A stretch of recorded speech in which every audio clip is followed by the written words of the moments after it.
So many organizations, so many leaders focus on what's the number, what's the Salesforce updates, and all of that is great.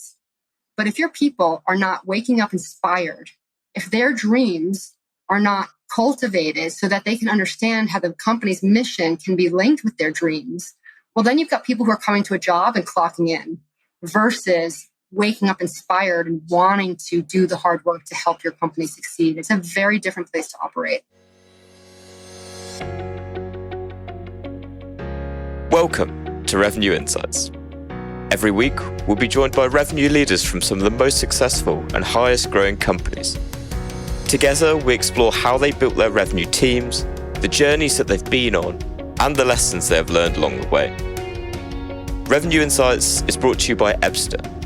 We're a revenue intelligence platform designed to help revenue teams to build more pipeline, close more deals, and retain more customers.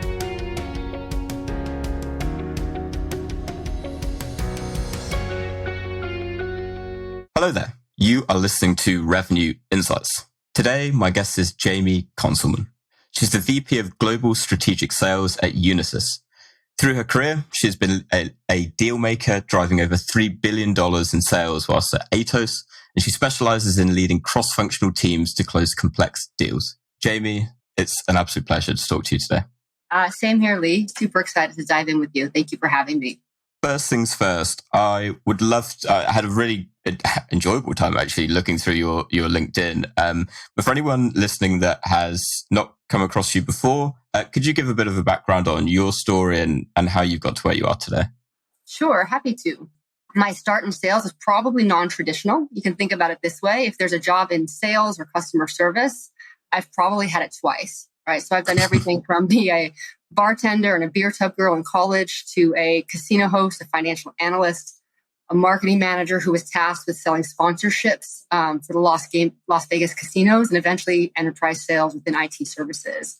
But what was a secret until really this summer was where the first job that I credit was giving me that foundation of learning how to talk to customers, learning how to go through the sales cycle and actually close business because I was an adult entertainer.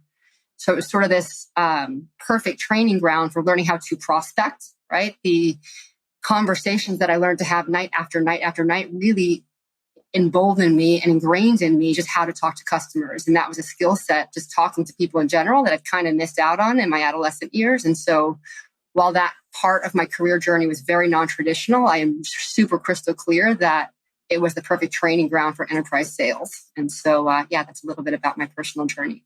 I love it. And I mean, my personal opinion is that your journey to get to where you are often shapes who you are today, right? And so that kind of leads me to what I feel is the obvious question, which is how do you think that experience has kind of shaped you to doing what you are now? And I guess starting to fill in that gap from starting there to jumping to where you are now, which is working on some pretty huge deals. Sure. Well, the word you said is it's a journey, right? If I were to look back and said, am I ever going to be in enterprise sales? I would have said, absolutely not, right? I was a teenager trying to find my way. And that world and environment happened to give me a sort of a safe space to learn and grow all of the skills that I'd missed, right? Not every kid has a perfect life and not everybody gets all the tools and skills they need. But one of the most interesting things I learned in that world was that, night after night, I got to talk to hundreds of people from all walks of life. Migrant farm workers who came in there with fistfuls of cash, Wall Street guys who were selling massive promotions and buying $10,000 bottles of champagne. But no matter the demographic or the psychographic, underneath that, what I realized was people just wanted to be seen and heard and accepted. And when you can learn how to do that through conversation, you learn how to build these really authentic relationships. And so kind of like when you become a coach, because part of my own personal journey was going to get some certifications and becoming a career coach, a life coach, sales coach, whatever specific thing I work with my clients on, is that one of the things they teach you in coaching school is every time you get a client, you will learn just as much or get a gift in the same way that you support them. It's this really beautiful reciprocity. And I can look back to my time as a dancer and specifically see the businessmen who were my mentors when I didn't even realize it. I mean, we'd sit at the club and they'd, give me money to sit there and talk to them for hours. And we talk about the stock market and non-traditional mortgages. And so the education that I got, I don't think I could have gotten in any other way. And at the same time, so many people were a stand for me to continue my education, to get a job. they would say things like, hey, this time in your life, it's a blip on your radar. And of course, at 19, I didn't know what that meant. But I can see now in hindsight, right, the universe is sprinkling these mentors and people who are supporting me and becoming my best self. And so while it would be super easy, to look at my non-traditional path and say, oh, poor girl lost her college scholarship, lost her way, and then right-sized her life. And I don't look at it that way.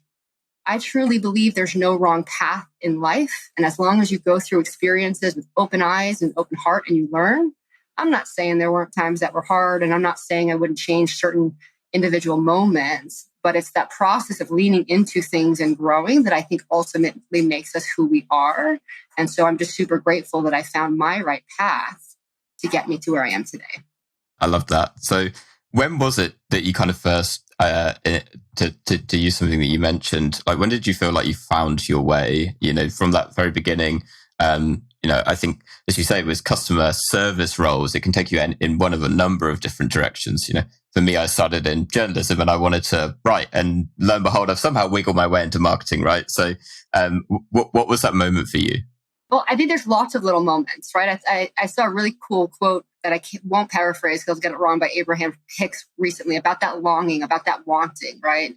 As soon as you get where you want, something inside you shifts because you now have a bigger knowledge base to operate from. So then there's more knowing and wanting. But if I were to look in hindsight, I can remember a day very distinctly when I was dancing where I knew like this was it. I sort of would give myself time frames. Okay, I can do this for 6 months.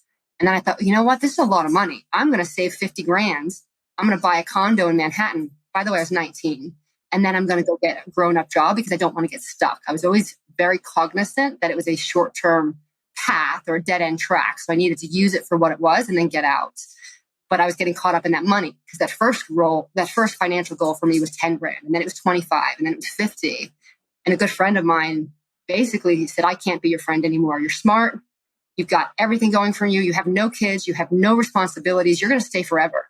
And I can't watch this anymore. You think it's a game, but this isn't a game. And it really kind of rattled me. And I remember going home that night and not sleeping and thought, well, if this isn't it, and I got to go do something else, what am I going to do? And I was always hungry to learn. I think it was a Dale Carnegie book on my nightstand about making friends and influencing people. And one of the rules in the book was to go find mentors. And I was like, oh my God, this is it. I'm going to go to work tomorrow. I worked in, Flash Dancers in New York City. It's a pretty famous place in a basement right across from the David Letterman show. If it's not about the money, maybe it's about the mentors. So I decided to go to work that next day and just ask people. I knew what my regular customers did, right? There was the attorneys and the stockbrokers, and I'd met startup guys and Wall Street people and couples from the Upper East Side who had, multi-generational wealth. And so I decided to go in that night and ask people what they did and how they got there and would they mentor me. And I didn't care that night if I made any money. And what happened was, by the end of literally that night, I had probably half a dozen job interview opportunities, right? Hey, come work at my law firm. I'm on the board of Columbia. Hey, we're a startup tech company and we think you could do really well. And I didn't know anything about tech or startup, but I knew they made a lot of money. And this is, before the internet iPhones were prolific. So I called a friend from the dressing room and said, hey, will you Google these guys for me, right? Like on your, landline at home. They said they sold their company. They IPO'd it and then sold it to hotjobs.com for a ton of money. Are they for real? And she's like, oh yeah, this is for real. I said, well, I just met them and they're starting another company and they offered me a job as a sales assistant. So I might do this. It's something about database marketing and casinos and it sounds really interesting. And they clearly have a ton of money and they're young. So serial entrepreneurs, like maybe they'd be great mentors. And that night after work, I went home. I buffed up the resume. I Googled resume appropriate attire. I got it completely wrong, by the way, which is hysterical. And then the next day I interviewed for them and I never danced again. I spent 6 years at a tech startup as employee number 3 that scaled to be the largest junket operator, which is independent casino host for the gaming industry. So a junket, right, for casinos back in the day was somebody who had a lot of relationships and they would put them on a plane, they'd bring them to Vegas, they'd bring them to Atlantic City, and then the casino would cut them a check for a percentage of their losses. Nobody had brought tech to that space. And so these tech startup guys built a two-way database, very similar to hotjobs.com, right? But instead of resumes on one side, an applicant tracking system on the back end, they said, hey, you're a casino customer. Are you getting the comps you deserve? Why don't you take all of those Players Club cards out of your shoebox, out of your nightstand, out of the rubber band, put them in our platform. We'll help you manage them. You can get all your offers here.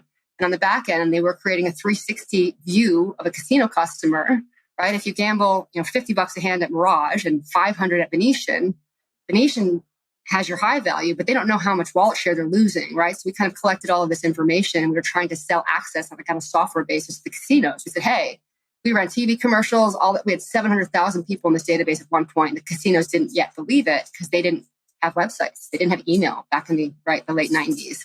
And one day somebody on our board said, look, if you really have that many casino customers, go get this junket license state by state, and they'll pay you a percentage of what these folks earn. And we thought, okay. So overnight, I went from a B2B salesperson to the B2C person, really an independent casino host. And then spent a couple of next years literally growing this company where we would take customers, kind of like a database marketing company, but call them, email them, say, hey, I'd like to be your casino host. I can get you this at Venetian. I can get you this in Greece or this on a cruise line. And then whatever they played, there's a formula called theoretical value. The company got a certain percentage of that. We were actually slated for an IPO in 2007, which is right when the economy, was starting to crash. Worst recession since the Great Depression, pre-COVID. And overnight, my 7+ years there and hundreds of thousands of stock options went from, oh my God, I'm going to be rich, right, to penniless. And I can see now, at the time I was crushed because I thought, I was looking at high-rise condos that on the Strip, I'm going to buy my $1 million dream home, right, at 27. And yet that foundation of 7 years under ex-CIOs in tech is a foundation of skills that still continues to serve me well to this day, right? I can remember being laid off 4 times in 5 years after that 2007 recession started and the startup went under. But each time I lost my job, I was fortunate because I had worked for the founders of Hot Jobs. I knew my brain understood databases like no other. And LinkedIn had now since been born. And I was like, oh, another two-way database platform. How do I leverage keywords? And what fields do I look at to get recruiters to message me?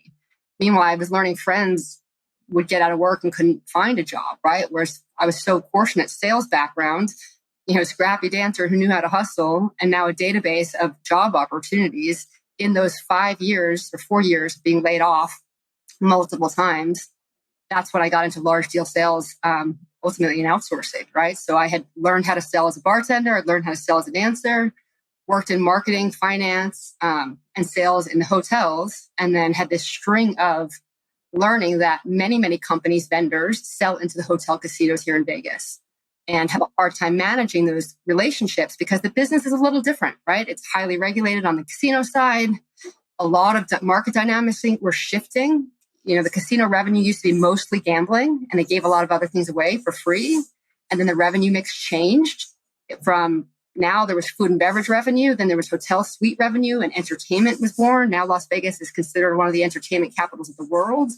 And so while that revenue mix was changing, big companies would sell these big deals, but then struggle to manage these relationships. And here I was living in Vegas.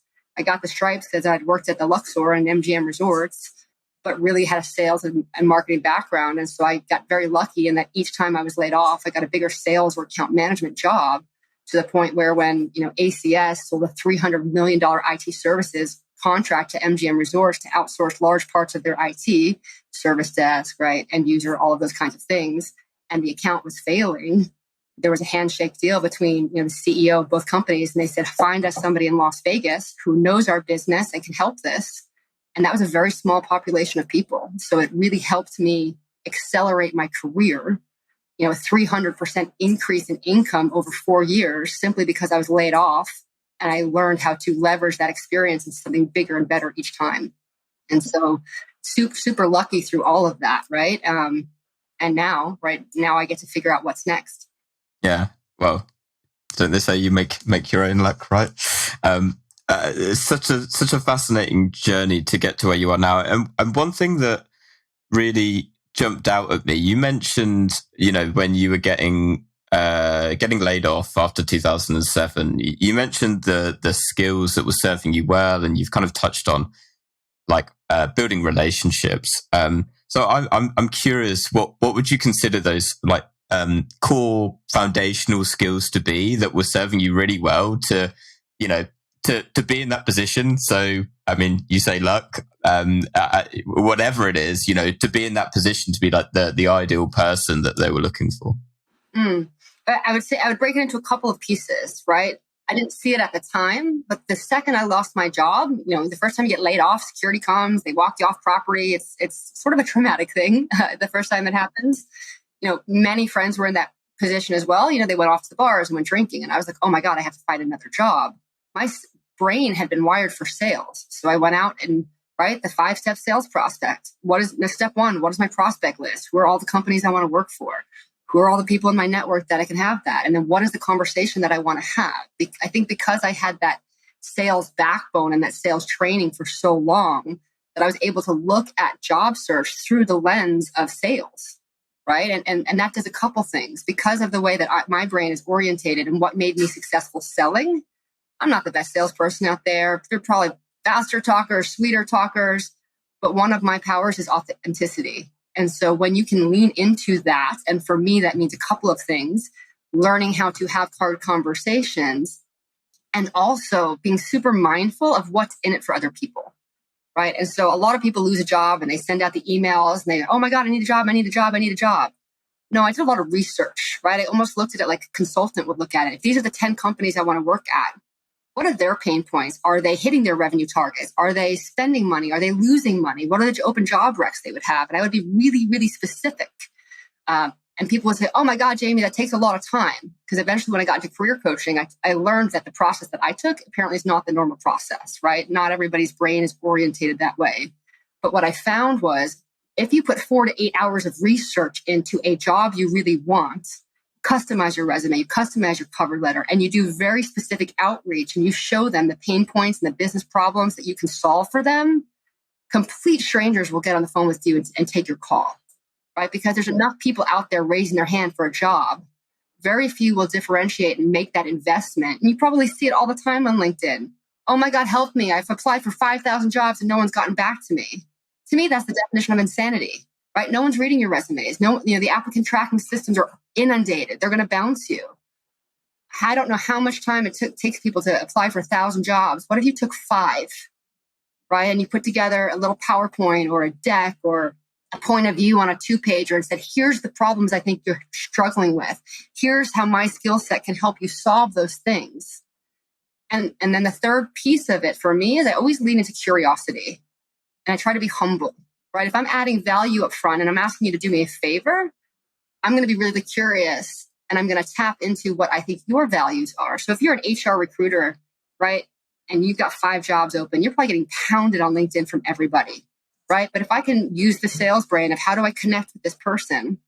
How do I tap into the fact that they love their company through my language and customize my language and just ask questions like, hey, I'd be really grateful for your support. Can you point me in the right direction? How do I navigate your company to really show my interest and demonstrate my value and get out? And what I found is people like to help people who've done a little bit of that heavy lifting, right? And I always end things with a reciprocal offer, right? Like, how can I help you? Or don't be ever afraid to ask me X, Y, or Z. You acknowledge and validate in the beginning. Thank you. I realize I'm messaging you and you don't know me. Here's what I'm looking to accomplish. And I'd love it if you could help me or point me in the right direction. I'd be grateful, even a little bit of gratitude. And then the sandwich at the end is an offer for them. People respond to people they think are authentic and do that kind of work. And so I'd say for me, the skill set or superpower is having gotten to refine that message. And if we bring it all the way back to the roots, you can go to any strip club in the country and there's huge ones here in Vegas, right? There might be 200 women working a night. 80% of them are probably walking around the room with their eyes at the ceiling or on the floor, maybe smoking a cigarette going, you want to dance? You want to dance? You want to dance? And getting a rejection rate 95% of the time. From day one, I said, I'm not, I was not the most beautiful person, not the most fit person, but I really enjoy talking to people. So I'd pick 4 or 5 people and I'd go talk to them and start a conversation. Say, listen, I'm not looking to hustle dances right now. I want to get to know you. And what I would find is then I made more money every single night. Even in an empty club, I could walk out of there with $1,000 or $1,500, on a garter belt on my ankle, simply because I talk to people and build relationships. And I think that art of the relationship and getting the practice to metabolize how to do that, the environment doesn't matter. It's no different when you walk into a boardroom of investment bankers and the chairman of the board, right? People buy from people, right? Zig Ziglar talked about that since the 70s. And I think we've gotten to a day and age where people forget that. right? It's the tools and the CRM and the analytics. I did a demo a few weeks ago of a new startup that has AI built into video imaging. So they're like, look, we can cue your salespeople if they're doing an orals presentation on video of when we think people are tuning out. They said, what do you think? I said, I think that's really great and interesting. Some of my sellers are very senior in their career. If they can't read an audience online, I got a problem, bigger problem than whether or not we can afford your software, right? Because people buy from people. And those are the muscle memory I think you get when you have had the gift of being able to build relationships at all levels of people, all levels of organizations throughout your career. Love all of this. Why do you think we as sellers have lost sight of the value of relationships? I think it boils down to a couple things. So having spent, 15 plus years in technology sales, there's a couple trends I'll comment to. And one of the trends I've seen is that when you have a lot of people at the very top of the organization with hard skills, domain expertise, finance, operations, technology, I'm a head of cloud, experts, all of that is great. I've seen many companies over the last couple of decades minimize the sales skills because they're soft skills, they're people skills. They think, well, anyone can learn that. If I got guys that can code Python and can, spin up servers in AWS, of course they can talk to people. But the reality is it's a different part of the brain and it's a different part of the skill set. And so many of the top tier service providers right now, multi-billion-dollar companies are having this challenge of why are we not growing? We've grown through acquisition for the last 10 years. None of our accounts are growing, but they're run by somebody who came up through the organization with a technical skill set, a client partner, a client delivery executive. And then these folks at very senior levels of their careers, they're probably making more money than they've ever made, are told, go run this account. Great. Now go sell the portfolio. And many of them are afraid to talk to people because that is not their domain. Nobody has actually taught them to have a hard conversation. And it's not enough to stick these folks through, oh, great, we're going to go buy the latest sales methodology from Miller Hyman, Franklin Covey. You get 2 days of executive presence. Great. And they put them in the room and they do really well. But just because you can do things once in front of a trainer does not mean you've metabolized it as a way of being to be able to implement that in the demands of a CIO. Maybe there's delivery problems, right? And oftentimes, the person who's over the delivery for the account is trying to also sell. It's a very difficult, intricate nuance. And I know many companies are trying to figure out how to solve that. And at the same time, we have to think about the psychological safety.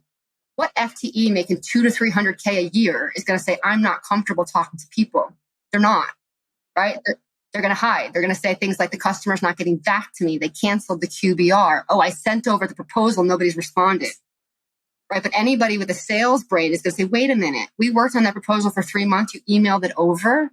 You didn't fly your butt out there and get into a room and have a conversation. You didn't socialize it with each one of the stakeholders to get their value proposition, their buy-in before you presented it. And then we wonder why people aren't selling, right? So it's sort of this perfect storm, at least in IT services, right? Managed services, outsourcing, systems integrators that I see is this shift of expecting and assuming technical brain folks can automatically do all of those things. Well, sure, some can. Many cannot. And I have seen it time and time again, right? And there was a portion of my career at Aptos where I was a deal maker. My job was to go hunt and find and close very large new logos. And managed services in general has about a 90% renewal rate because it's big and complicated to rip somebody out and there's a lot of risk to put somebody new. So they get into a lot of renewals. You would think that would be easy. But what happens is there's pitfalls in that.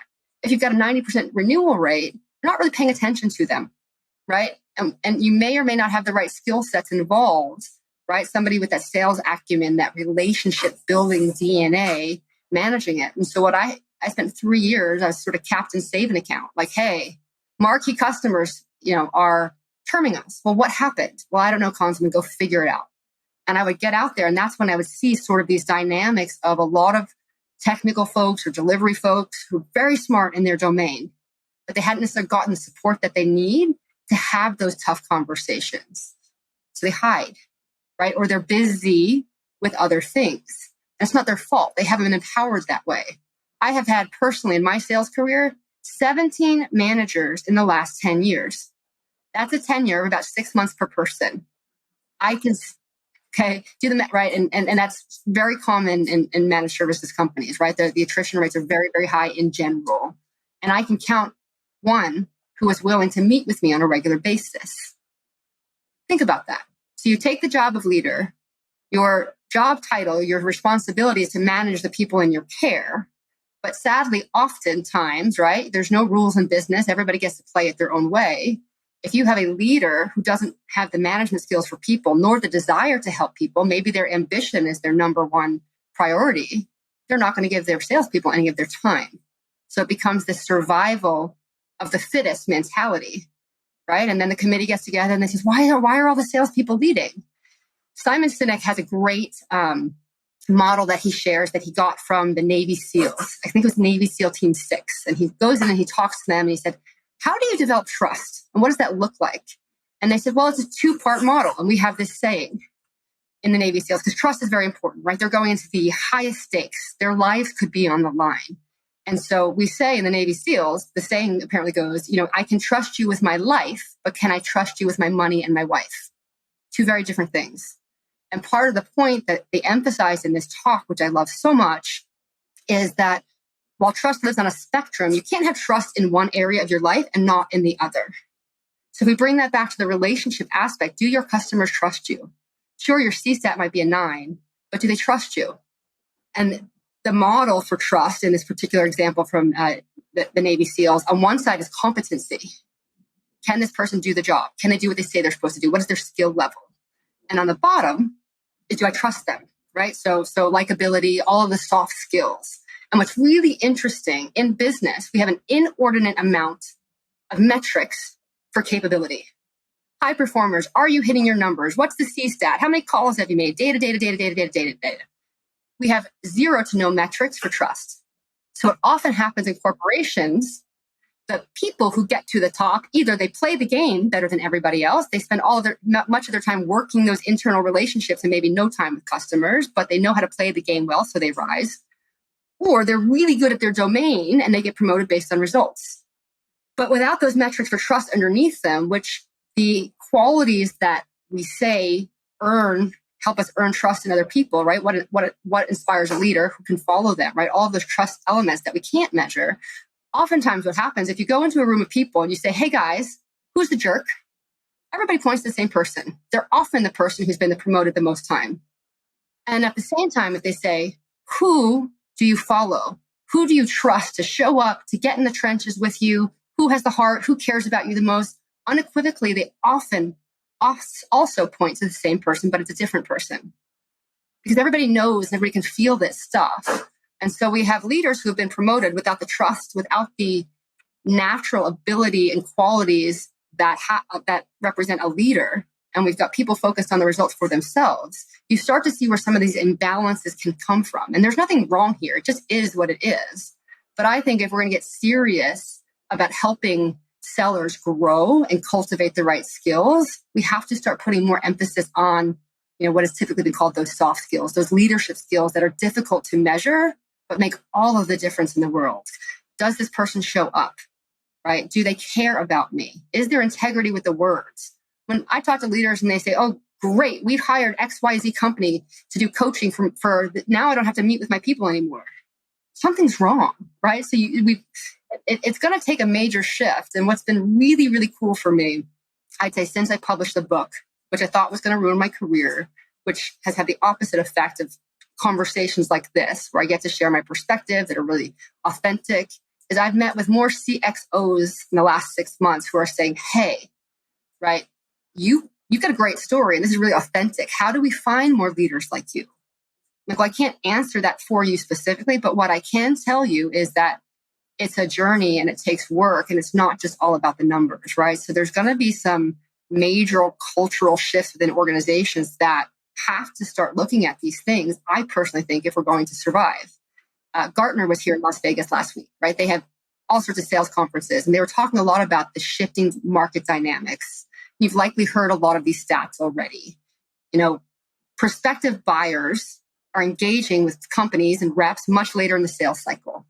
Back when I started 25 years ago, the stats were It takes 7 touches to get a meeting with somebody, right? We all heard the stats.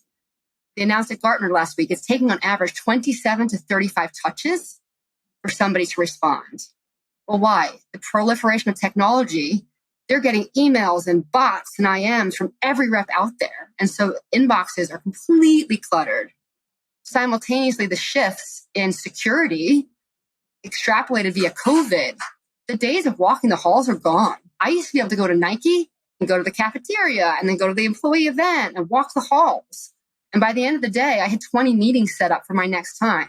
Today, certain buildings, there's an ocular scan and a badge. And if somebody allows you to go back in, like kind of follow them in, your picture's taken, their picture's taken, and automatically goes to security and the manager. Once is a warning, twice, I think you're done, right? So at the same time, it used to be CIOs and executives, they wanted that relationship with the rep because you could keep them abreast of latest technology, trends, white paper. You're the source of information to add value. And then you hope through that relationship building of adding value that when they were ready to buy something or thinking about it, they'd include you. Well, now the preference is self-service. People want information in the way that they want it, when that they want it. And they say, okay, great. I'm going to do my homework. I'm going to download the white papers. I'm going to watch the videos. I'm going to go out to dinner with Gartner myself. And then they come to you and say, great, here's the RFP. And by the way, we need your response next week. Right? And think about the impact of that. In the services business, the cost of doing business, of entering those RFPs is typically 1% to 3% of the total contract value. It is a massive investment in resources. And industry averages, you lose 90% of them and you win 10% of them, right? And then you've got, somebody fresh out of college who's the procurement analyst. And these poor folks, right? We're like, hey, we can't invest $400,000 in your bid if we haven't talked to anybody on your side. And you say, well, that would be favoritism, right? You can't talk to anybody. You just need to read this, interpret it. And then if we like what you have to say, right, then we'll meet with you. And so now it's not just the vendors, the service suppliers that are struggling. But if you've got 15 or 20 stakeholders at a company, the reality that their third-party advisor, their analyst, or whoever wrote these 30 to 60 to 90-page RFPs accurately captured all of the nuances of opinions and drivers and metrics, or did they take something that they had recycled from somebody else, update it, and get it out the door? And now we're both working from a document that's not going to meet their needs, right? Because we've decided not to get in a two-way dialogue because that would take too much time. Instead, we're going to put you through all of the paces and then hopefully you get it right and we talk to you at the end. And so I think there's going to be some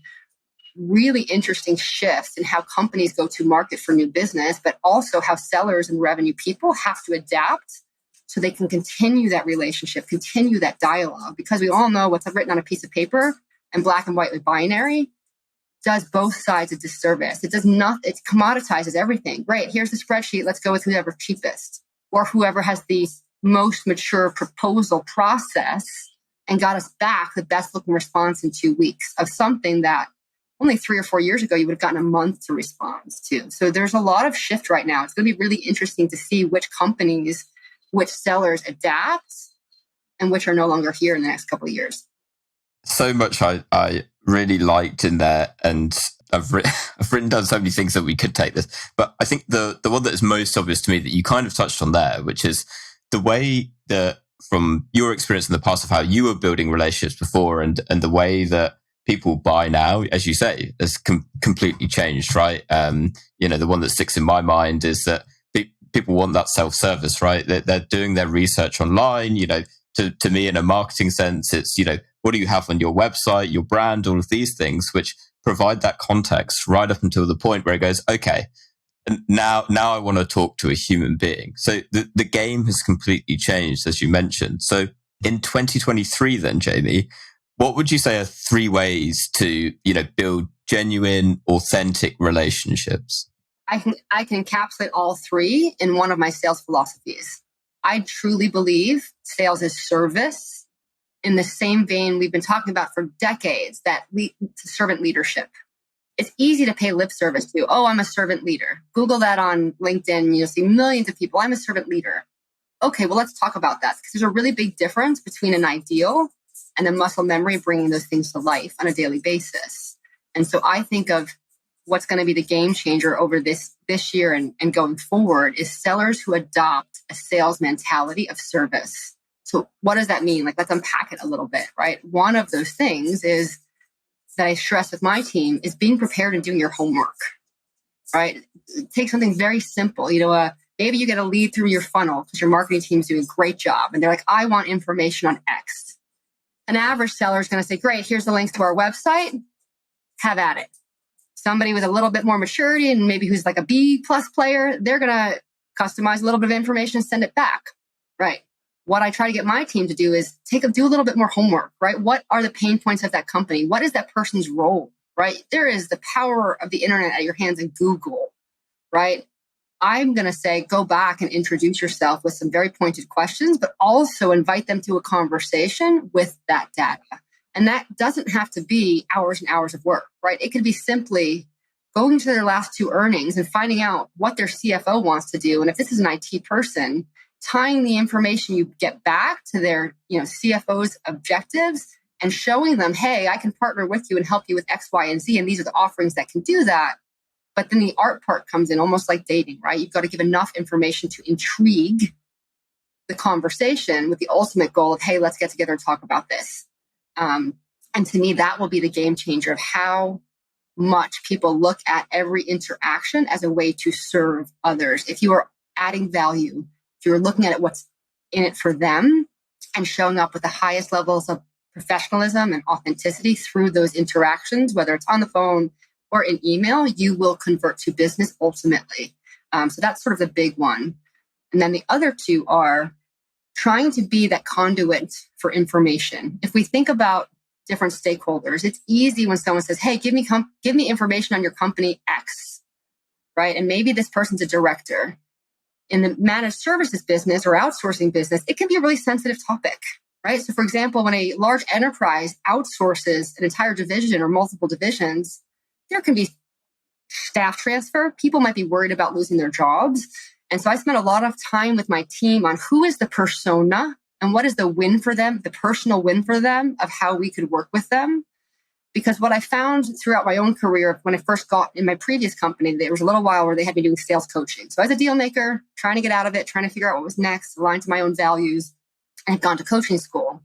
And so the CEO at the time would say, great, we can let you be an internal sales coach, but you need to find more Jaime Konzelmans first and keep the day job of winning the $100 million deals. So I got this cool period where for a few years I coached a lot of sellers. And what I started realizing is it's not always natural because of this pace that people work at for people to customize that message to who the stakeholder is, right? It sounds obvious when you take that step back because what's in it for a CFO or a CIO is going to be very different than what's in it for the director of database.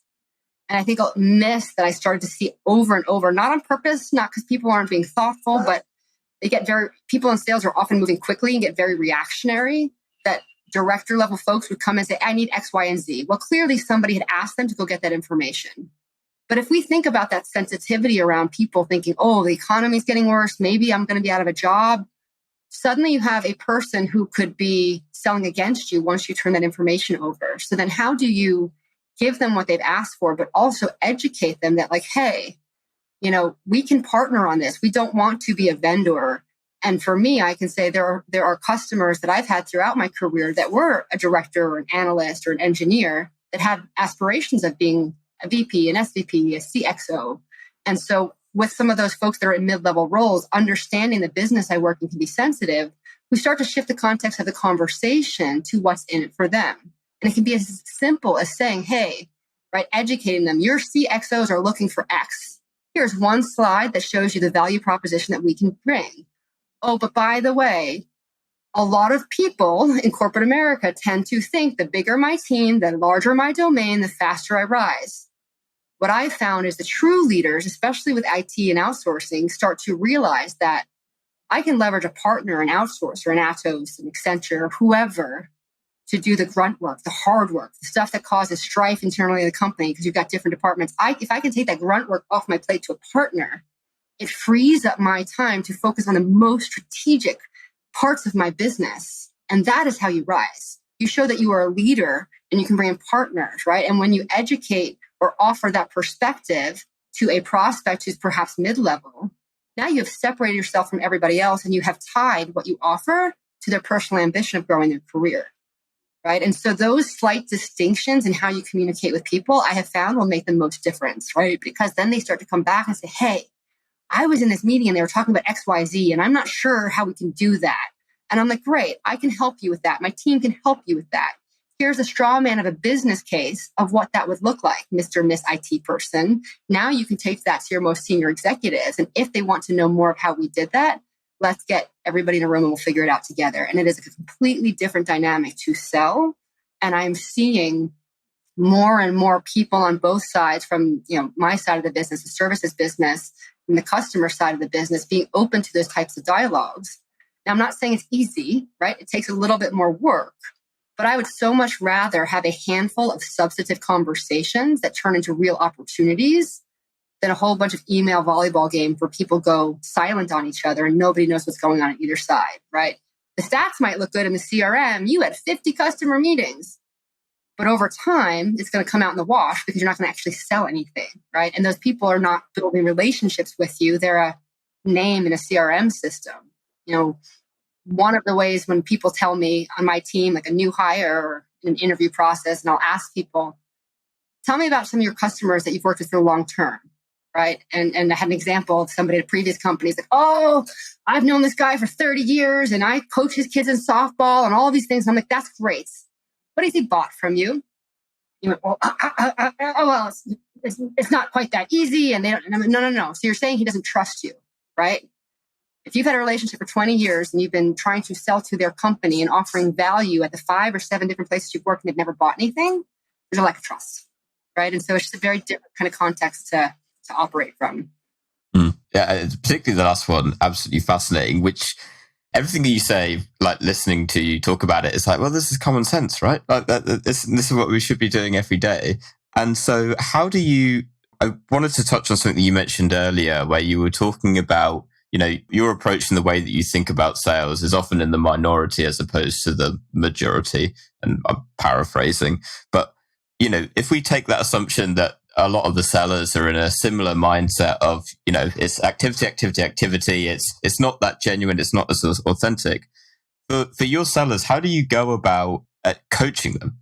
Are you doing it through processes and frameworks like some leaders do? Are you doing it through like one-to-ones and like building relationships? I'm really curious how you kind of go about embedding your view and your approach to selling to really get your sellers on board with it, so they get to that point of, oh my God, this is common sense. Yeah. Well, I love so many things you said, and I want to be really clear. I don't think anything I do is really that special. I just have the opportunity, the gift, whatever, the experience of when you've gone from selling $20 table dances to $50,000, pieces of software at a SaaS company, right? To $30 million naming rights, sponsorship deals for MGM, where there's, Louis Vuitton and things on the pyramid when you fly in, to $500 million worth of, TCV at a time. It's that I've been in the trenches for 25 years and I'm starting to learn that I have mastery in a way that works for me. And some of those nuances are things that can be taught. And so I'm probably 4 years into this journey of learning how to package that knowledge and help train, coach, mentor others. And I have to give credit to when I was at Atos and still trying to figure out what was next. The head of inside sales there was a friend. I had coached her on deals. And she was honest. She's like, hey, I'm struggling. We've got 25 juniors. They're super smart. We got all the tech stack. They're making the phone calls. They're getting out the emails. We're not finding any deals. And I was like, oh, well, I can help with that. I'm not, at that point, I didn't have any training certifications. I was going through a Harvard program to become a facilitator and a certified trainer. So I don't really know what I'm doing, but I can take everything that was really hard for me to learn, the things where I had to fail forward over and over and over again. And what if I just package them into bite-sized pieces of content, PowerPoints, exercises, and we kind of do some virtual trainings, and then we'll get everybody together in the room so they can practice. Because what I have found is so much of sales is by yourself. Now, maybe you're lucky. Maybe you have a sales manager at a certain point who comes to meetings with you. I was never that person. I was out there on my own more times than I can count. And so I failed a lot, but I failed forward. And so we started taking some of those lessons. And the beautiful part about early career starters is they're like sponges. And so we just did all sorts of things, from role play to how do you cold call to how do you ABC test the subject headings to help them develop that authenticity muscle and how they communicate. We had to do things like, okay, here's what the marketing slicks say. God love the marketers. They're great. But here's how you have to translate that into human language based on the role of the person you're talking to. So we did a lot of that work over a year and a half, 2 years. And in that process, what happened was, number one, it gave me the confidence that I could teach this and that I love teaching that. So that in itself was a gift. And then separately, I started a mentor program with the juniors, with the very senior business developers, right? The hunters that are going out there. And a lot of these folks I was also coaching behind the scenes. So I was starting to see the gaps that were common among many sellers. So many sellers had a technical expertise or they'd been in sales forever and they were great relationship builders.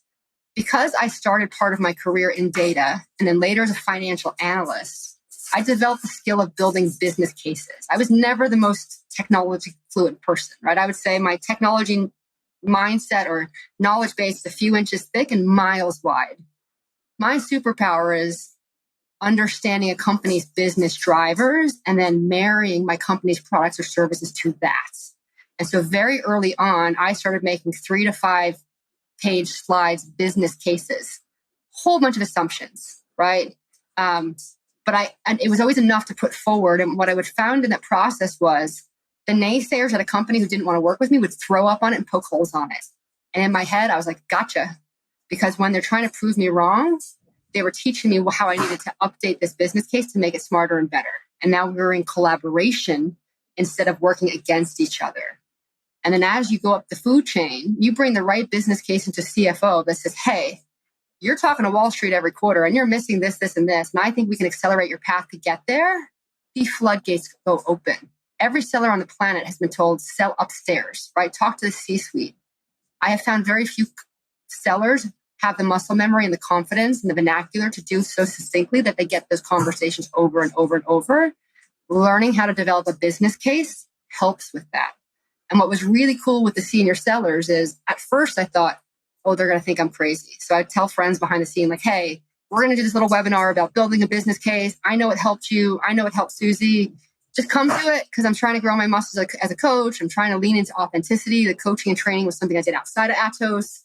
It's a little scary to show yourself in that way in the company. Come for support. And what started happening was those webinars, which we did weekly, I call them Wisdom Wednesdays, started getting forwarded out all over the company. Within 2 weeks, we had 300 people showing up to these things. And so literally I was making it up as I go along. And then what would happen is the feedback afterwards was awesome. That was helping people. Grown, mature, seasoned sellers were coming and saying, hey, my deal has been stuck for 3 months. Can you help me develop one of those business casey thingy things? I'm like, absolutely, right? And we'd spend a half a day and I'd give them homework. Hey, go find this, go to the earnings, Google these words. What are the 3 things? And we started templatizing this process and they started getting more customer engagement. Their sales cycle started shrinking, right? And that was how I ultimately ended up moving up into leadership because one day the CEO of Americas called me. He's like, what on earth is going on? I was like, what are you talking about? He's like, so 2 years of inside sales, almost no results. I know you've been hanging out and coaching and training and doing some of that Jaime stuff with them. We have more qualified pipeline from the juniors of your 16 juniors than we do from the 350 sellers in North America that I pay $250 a head to. What is going on? And I was like, well, I'm just thinking of what was hard for me. And I put it in PowerPoints. And then we go down to Dallas and they practice, right? Think boiler room, right? I get on a call. They get on a call.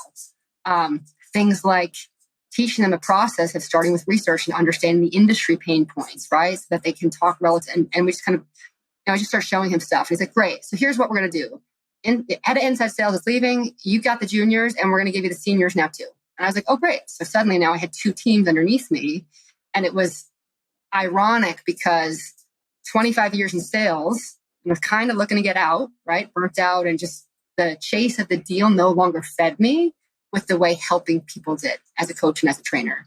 And then overnight, these 2 sides of me that have been so separate, that barrier vanished, right? And so I guess when I say I do things a little differently, it's that I show up to my team as a leader, as a coach and trainer first. I just happen to have a domain expertise of selling technology and services for 25 years. And so it's a very slightly different shift in context. But if I circle back to your question of how do I get other folks on board with this, I'm old school, right? I was at Unisys. The first thing I said was, I got to get my team together. And they said, well, we're not traveling right now, right? COVID has just happened and travel budgets. I'm like, no. We have $1 billion target and you've spent how much money on my budget? I need everybody in the room. And so we flew to Dallas. I took a week planning what this workshop was going to be. As I got the agenda socialized, people throughout the company were like, hey, I've got some account managers. I've got some consultants that are new or some junior folks, people who are struggling a little bit. Can we send them to your training? And I was like, sure. And before you knew it, we had a large group of people. I think I called the program, being the leader that Unisys needs you to be, right? And so it was a way for me to take the proprietary leadership training curriculum that I had created over many, many years and on weekends and PTOs and vacations, and now apply it to sales. Because all of the trainings I've been fortunate to go through in my life were amazing. I did not see myself as a leader until very recently because of some subconscious beliefs that I had had, right? Despite winning these deals and despite leading teams, somewhere in this subconscious Jaime Konzelman brain with the C-suite aspirations, I wasn't considered really a leader until I got to that level, despite all the things I've read, right? Lead at any level. It's not about the title, right? So as I worked through that for myself, I realized I'm not alone. Many women, many sellers who've been individual contributors their whole lives hadn't necessarily thought of themselves as leaders and hadn't strengthened some of the leadership skills that could help them accelerate their deals, accelerate their careers, their time to revenue. And so I took this team through a 2.5-day training where we did things like, what is your leadership style? How do the best leaders lead and inspire loyalty? And then the worst qualities you've ever experienced. And then what would happen if we applied those best qualities to how we sell and interact with customers? What would happen? How would the experience start to shift? Right. And then the collaboration, all I do is facilitate and ask the questions. The learning happens from their insights in the room. And then we do the fun stuff, right? Like breaking boards and hot coals and all of that kind of crazy stuff. But by the end of it, it has shown me that no matter people's career stage, there's value in that kind of team building, that kind of structured education for professional growth. Martha Beck was one of Oprah's first life coaches, and she has an expression that is, how you do one thing is how you do everything. And so to me, that gives me permission to coach and train, whether it's in groups or individuals, people who report to me, because you're holistically helping the people. And when you do that, sellers come alive. So many organizations, so many leaders focus on what's the number, what's the Salesforce updates, and all of that is great. But if your people are not waking up inspired, if their dreams are not cultivated so that they can understand how the company's mission can be linked with their dreams, well, then you've got people who are coming to a job and clocking in versus waking up inspired and wanting to do the hard work to help your company succeed. It's a very different place to operate. Absolutely love that. And I want to ask one penultimate question, because I completely agree with everything that you're saying. And it's going from, and it's often the things that get overlooked. I think with what a lot of folks I talk to on the podcast, with what you can do with data, and you mentioned on the numbers, and it's like, okay, how are we progressing towards our quota and all these things? And, what meetings do you have booked in, so on and so forth. And it's really that human element that comes in underneath it. And I think there's a real fine balance between the two. And to the point that you're making, often, I think with sellers that I speak with, there is that element of, and that always comes back and comes up a lot, is actually understanding your customer. And that's to the extent of, not like what their job title is and what they do, but it's like who they are as people, like what stresses them out at night, what keeps them up, what ruins their sleep because they're sat up worrying about it, or, that they get frustrated about. And really getting under the skin of that is not easy. It takes time to get to that stage. But there's so many great points that you mentioned. And I just want to look at it through the lens of, as kind of a penultimate question. You talk about sales leaders and how they can approach, inspiring their teams. Now, I know through your career, you've gone through the 2008 recession that we had back then. We're not exactly in the same kind of situation right now, but it's tough for sellers out there right now. And obviously the way that people are selling, as you mentioned, has changed. So for other sales leaders that are listening, what would your advice be to them for inspiring their teams, particularly during a recession, economic downturn, whatever you want to call whatever we're in at the moment? I think the biggest thing you can do is keep showing up. So many leaders can get busy or uncomfortable with hard times. They hide, right? That's my interpretation. How many times did I try to get hold of boss or leader and they're just, oh, I'm busy. I'm on cash calls. I've got leadership meetings. Like, keep showing up for your team, even when you don't know what to say, and especially when you don't want to, right? Because when you model showing up and creating that space for people, right, it shows them you're in the trenches with them too. And so to me, the biggest one is just keep showing up. The second thing is be a facilitator of dialogue, right? Find out what's important to the individual people on your team, and facilitate that conversation. A lot of my weekly sales meetings are, hey, what's going well? What's not going well? Where do you need help? What roadblocks can I remove? And it may sound junior or juvenile, but what I find is people are excited to share what's going well, and they don't often take the time individually to do that with each other. And then when they share what's not going well, they can source crowd feedback. And if it turns out 3 or 4 people need the same roadblock, well, now I have my priorities of what, as a leader, I can go do to help them. And then the third thing that I believe is super easy with the access of information we have at our fingertips, help bring tools to the team, right? 4 years ago, if you would have asked me if I was going to be doing things like breathwork sessions, meditations, walking people through scripts with senior sellers, I would have said, absolutely no way. That's separate. There's no place for that in business. Sellers need to sell. It has a little bit more of that, drive, masculine way of operating because it has served me so well until it didn't. And what I have found is as I have found my own courage to share things that have helped me in my life and my career, even when they might be a little esoteric or different, that people are really hungry for that kind of authenticity. And not everyone has taken the time or the investment to do the work outside of work on themselves. And so it could be things as simple as a quote, a video, right? A poem. When I kick off a team meeting, when we have new people come in, there's a poem that I have everyone read. And it's about the flight of the geese. If you've never read it, I'll send it to you. But basically, it talks about why geese fly in formation. They do things like honking from the back to encourage the goose up front. When the goose up front, who's leading the flight, who, by the way, takes the most stress, the most wind, the most force, because they're all the way up front, when they get tired, they go to the back and somebody else takes turns, right? And so the moral of the story is if we have enough sense, we will stick together like geese because we can get where we're going faster. We can take care of each other. And I find that when you do that and you ground your team, there's a lot of neuroscience out there, and I love that it's growing in popularity, that we have 3 brains. We used to think of our brain as the gray matter in our head. And scientists are now showing that the neurons in our stomach and the neurons in our heart operate with brain-like properties. And so while once upon a time we thought in business, think with your head and think with your head, the neuroscience is now showing leaders make more positive impact, inspire more loyalty, and make better decisions when they ground into themselves physiologically and they connect their head, their heart, and their gut brains. And so things like that, as I learn them, I believe a leader's responsibility is to be a conduit of information for their team. So for me, I'm always trying to add new tools to my seller's toolbox. They may or may not need it in this moment, but at some point they've got it to refer back to.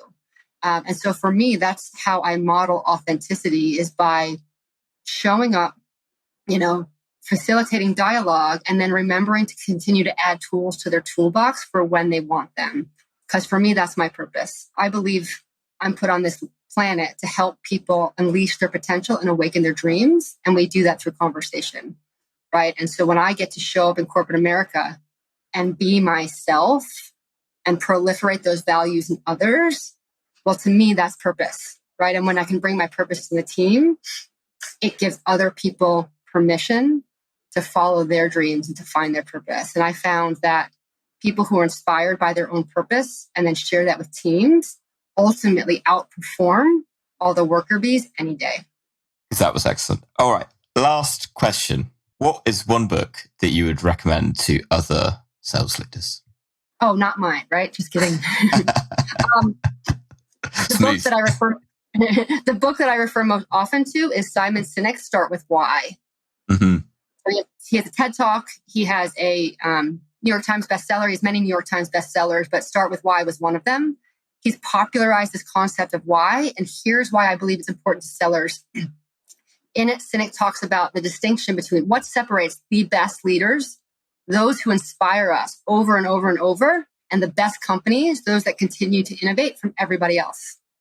And in it, he popularized a concept called the Golden Circle Principle.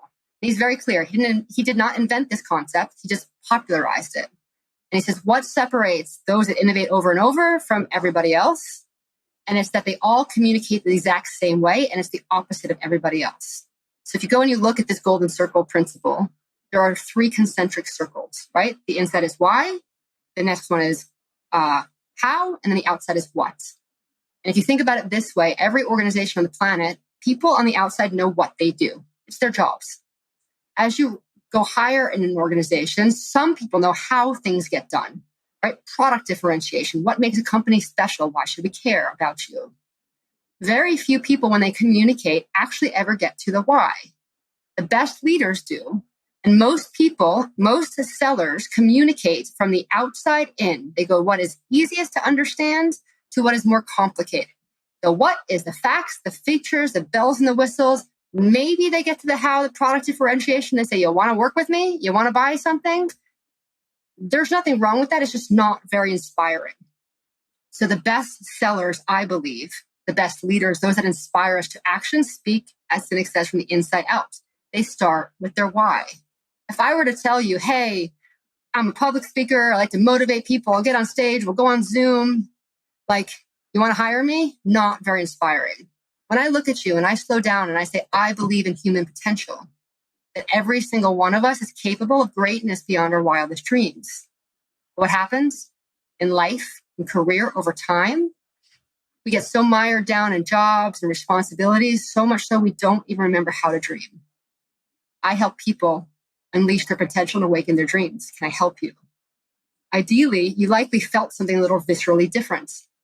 And Sinek has taught me, and this is why I recommend this book so often, is when you start with the why, you're speaking to the part of the brain that controls buying behavior, decision-making. But here's the challenge. That part of the brain has no ability to process the facts and figures in language. It's all about the feelings.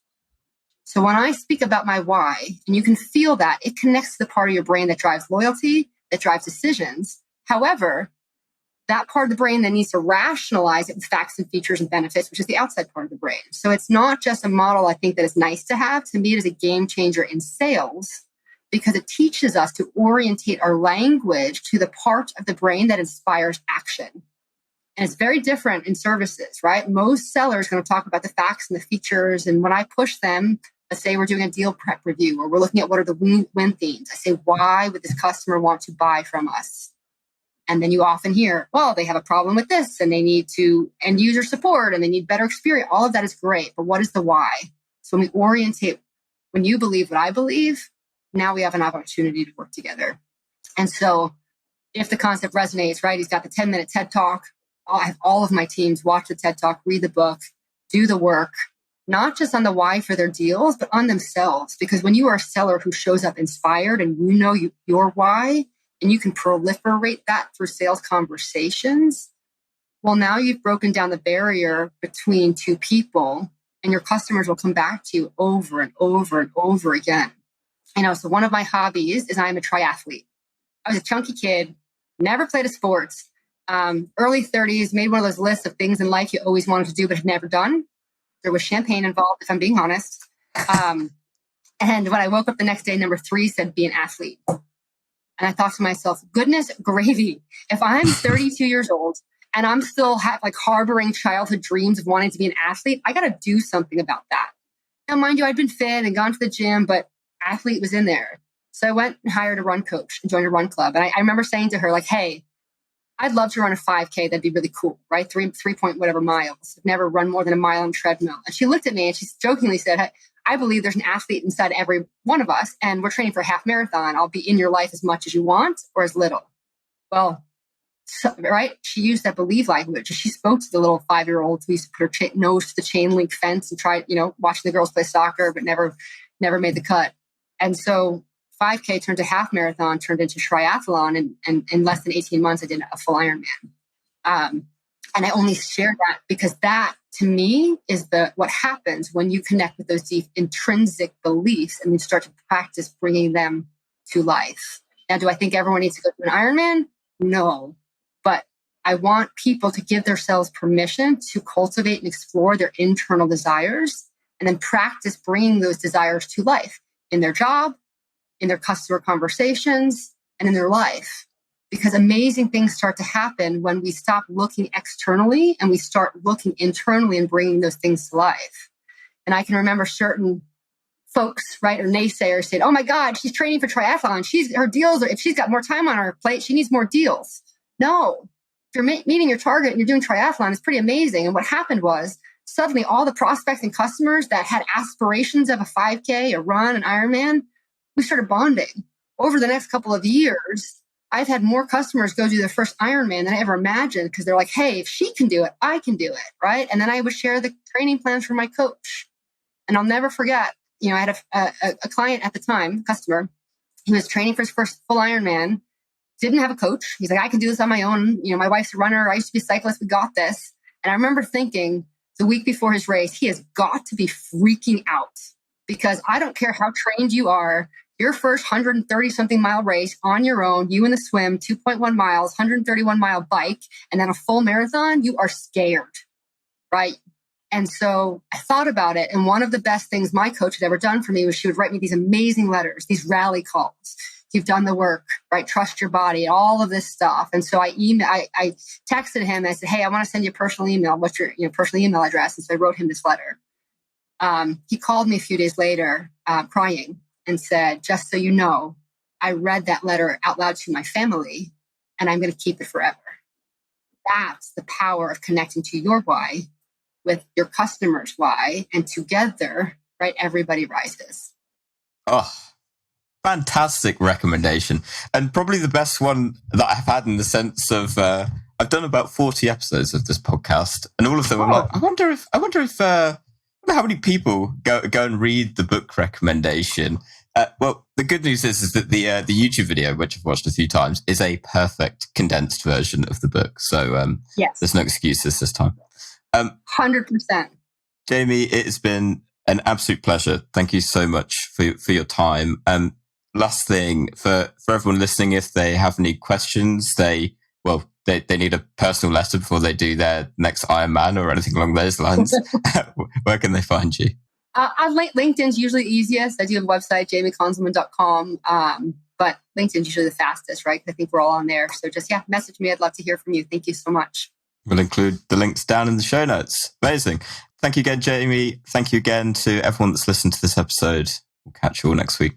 Awesome. Thank you so much. Thanks for listening to Revenue Insights. If you want to learn more, subscribe to our newsletter and we'll deliver every episode straight to your inbox. If you have any questions, feel free to connect with us on LinkedIn. Our links will be in the episode notes. See you next week.